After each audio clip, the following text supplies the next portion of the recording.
Assalamualaikum everyone. For today's video is get ready with me. O, diba may pag-get ready with me. Araw-araw ko naman tong gawain, pero ipakita ko lang sa inyo yung aking routine tuwing umaga kapag papasok yung asawa ko sa office niya. Isa ito sa mga gawain ko pag nag-prepare ako ng kanyang baon.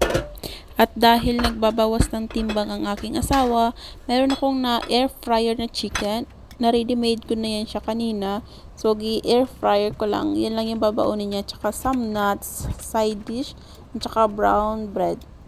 Nga pala, nakikita niyo yung anak ko dyan. Hinahayaan ko lang yan siya maglaro sa mga equipment ko dyan sa cabinet. Kasi kapag pinakialaman ko yan, iiyak yan siya.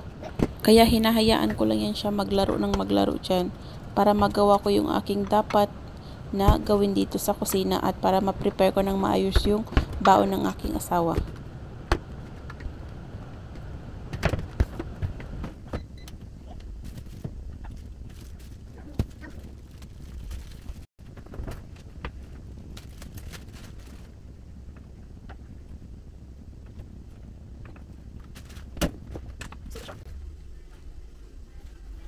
Nagbabawas ang timbang ang aking mister, kaya kailangan natin siyang i-keto.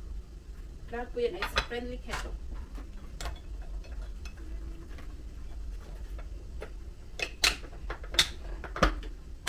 So, ayan. SMR. Yung anak ko nagsamok-samok doon sa akin. Diba, hayaan ko lang.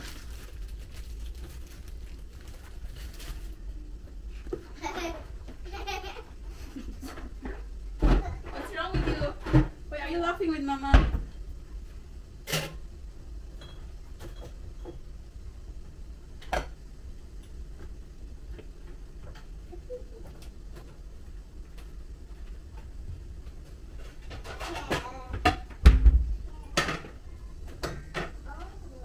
So, luto na rin yung aking breakfast. Steam lang tayo. Bawas-bawasin tayo ng timbang kahit delikado.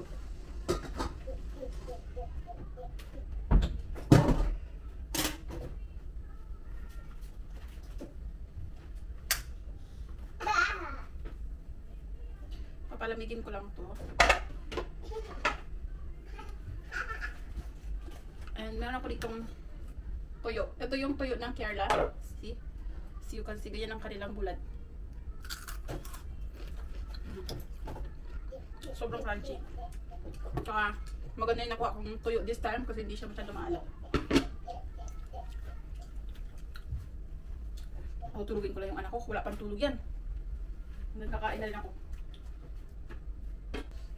May tira na chicken. Kakainin ko to.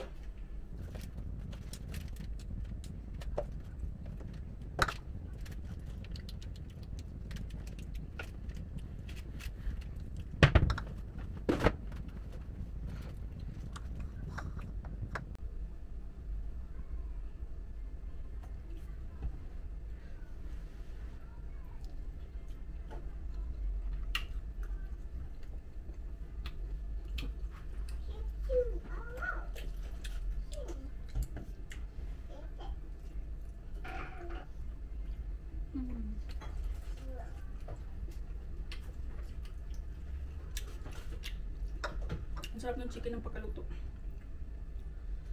At ng kanyang pagkain. Either steam or mga grill, mga ganyan.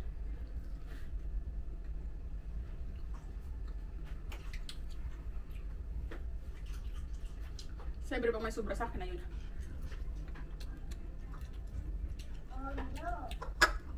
Like ito, may sobra siya. So, kainin ko. Kasi wala naman kakain ito eh.